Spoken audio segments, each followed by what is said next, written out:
हरे कृष्णा। आइए आज हम गीता जी के चौथे अध्याय के 36वें श्लोक की विस्तृत व्याख्या करेंगे। अपि चेदसि पापेभ्यः सर्वेभ्यः पापकृत्तमः सर्वं ज्ञानप्लवेनैव व्रजिनं संतरिष्यसि। अर्थात अगर तू सब प्राणियों से भी अधिक पापी है तो भी तू ज्ञान रूपी नौका के द्वारा निस्संदेह संपूर्ण पाप समुद्र से अच्छी तरह तर जाएगा।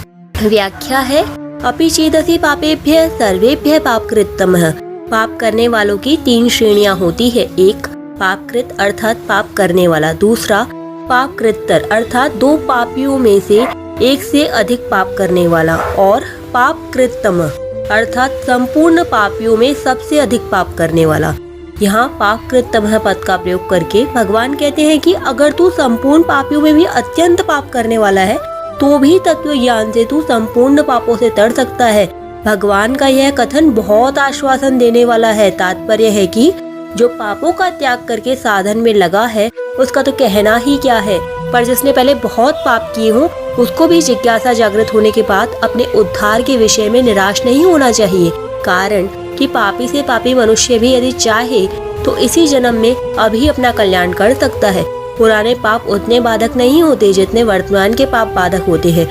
अगर मनुष्य वर्तमान में पाप करना छोड़ दे और निश्चय कर ले कि अब मैं पाप नहीं करूंगा और केवल तत्व ज्ञान को प्राप्त करूंगा तो उसके पापों का नाश होते देरी नहीं लगती। यदि कहीं 100 वर्षों से घना अंधेरा छाया हो और वहाँ दीपक जला दिया जाए तो उस अंधेरे को दूर करके प्रकाश करने में दीपक को 100 वर्ष नहीं लगते।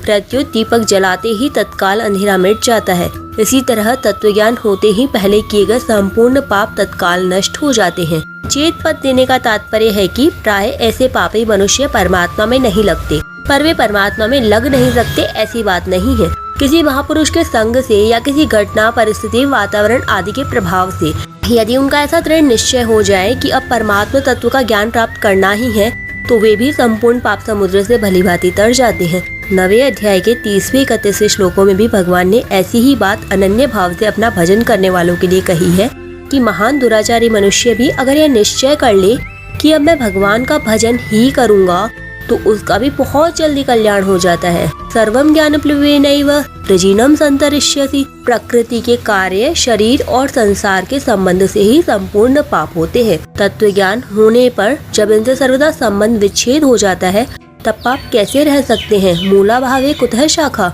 परमात्मा के स्वतः सिद्ध ज्ञान के साथ एक होना ही ज्ञान प्लव अर्थात ज्ञान रूप नौका को प्राप्त करना है। मनुष्य कितना ही पापी क्यों न रहा हो, ज्ञान रूप नौका से वह संपूर्ण पाप समुद्र से अच्छी तरह तर जाता है। यह ज्ञान रूप नौका कभी टूटती फूटती नहीं, इसमें कभी छिद्र नहीं होता और यह कभी डूबती भी नहीं। यह मनुष्य को पाप समुद्र से पार करा देती है।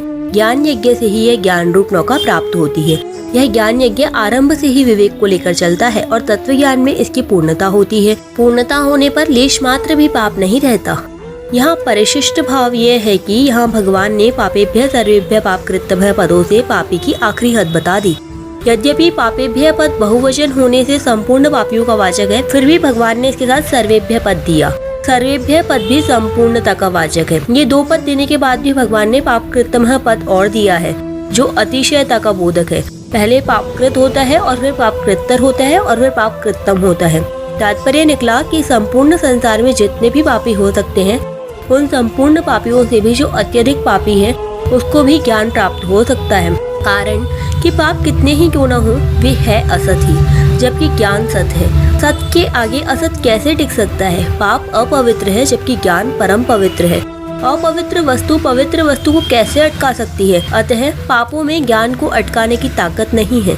ज्ञान प्राप्ति में खास बाधा है नाशवान सुख की आसक्ति। भोगासक्ति के कारण ही मनुष्य की पारमार्थिक विषय में रुचि नहीं होती और रुचि न होने से ही ज्ञान की प्राप्ति बड़ी कठिन प्रतीत होती है। 37वें श्लोक की व्याख्या हम कल करेंगे। हरे कृष्णा, राधे राधे।